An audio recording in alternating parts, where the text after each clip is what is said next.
اہل علم کہتے ہیں کہ جس وقت سیدنا حسن رضی اللہ تعالیٰ عنہ منصب خلافت سے دستبردار ہوئے تو خلافت کے منصب پر حضرت امیر معاویہ رضی اللہ تعالیٰ عنہ فائز ہوئے اور سارا ملک ان کے لیے ہو گیا۔ حضرت امیر معاویہ رضی اللہ تعالیٰ عنہ سے یوم تحکیم میں بیعت ہوئی، چنانچہ اہل شام نے حضرت امیر معاویہ رضی اللہ تعالیٰ عنہ سے بیعت کر لی تھی، لیکن اہل عراق نے اختلاف کیا تھا۔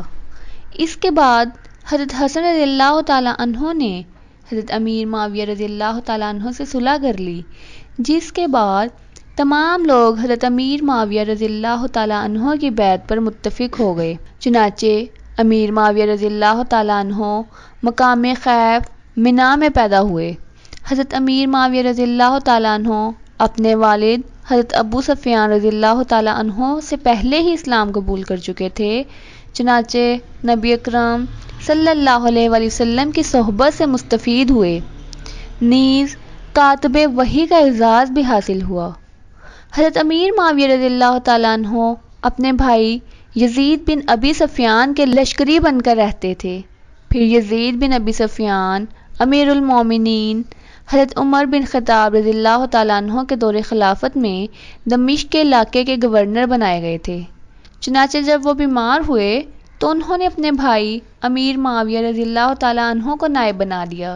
چنانچہ حضرت عمر رضی اللہ تعالیٰ عنہ نے امیر معاویہ کی اسی عہدے پر توثیق کر دی۔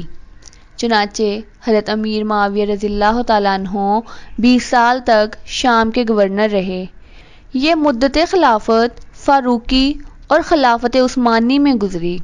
پھر حضرت امیر معاویہ رضی اللہ تعالیٰ عنہ حضرت علی رضی اللہ تعالیٰ عنہ کے دور خلافت میں غالب آ گئے، یہاں تک کہ حضرت حسن رضی اللہ تعالیٰ عنہ نے خلافت کا منصب حضرت امیر معاویہ رضی اللہ تعالیٰ عنہ کے سپرد کر دیا۔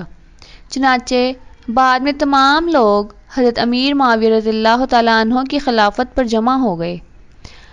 حضرت امیر معاویہ رضی اللہ تعالیٰ عنہ نے اپنے اعمال کو دوسرے ممالک میں بھیجنا شروع کر دیا۔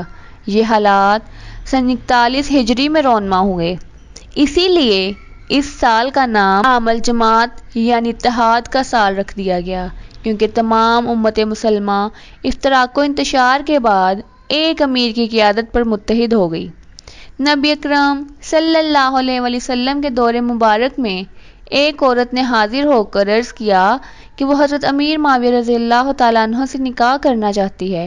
آپ صلی اللہ علیہ وآلہ وسلم نے فرمایا کہ معاویہ رضی اللہ تعالیٰ عنہ تو فقیر ہیں، ان کے پاس مال و دولت نہیں ہے۔ چنانچہ اس کے 11 سال بعد حضرت امیر معاویہ رضی اللہ تعالیٰ عنہ دمشق کے نائب گورنر ہو گئے، پھر 40 سال کے بعد دنیا بھر کے بادشاہ بن گئے۔